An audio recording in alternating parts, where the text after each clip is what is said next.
Hey guys, Shelby Smith with Jimmy Neat Crickets. Today I am going to show you a technique that we use at harvest for the straggling crickets, let's call them, straggling in the bin to separate them out as cleanly as possible from the remaining frass and debris that's in the bins.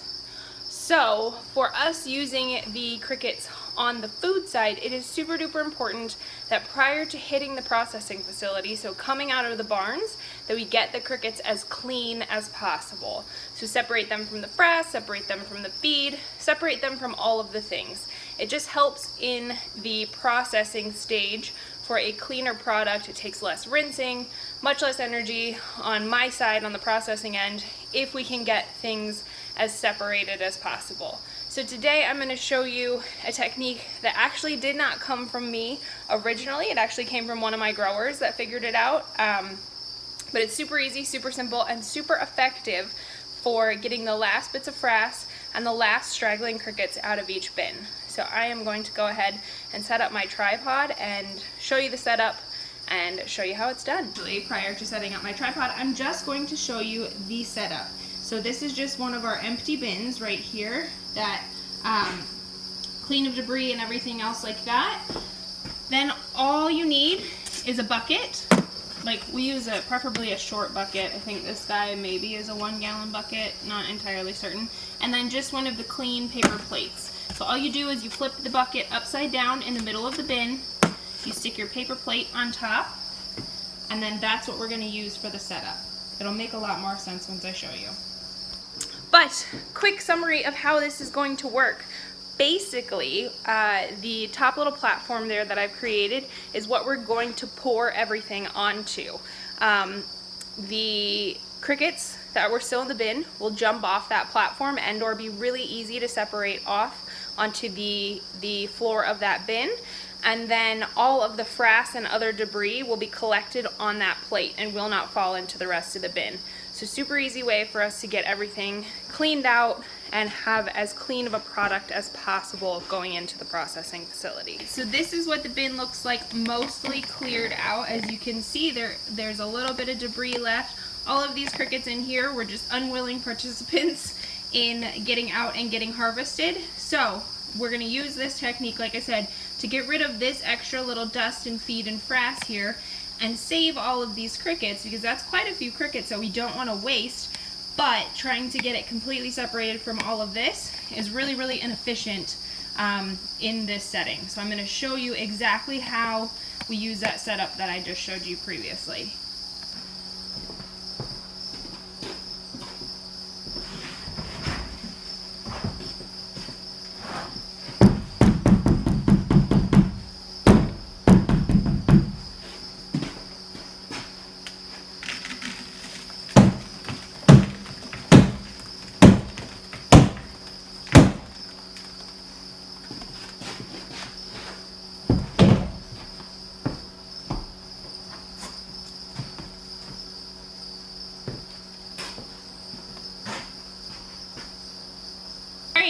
Oh, yikes.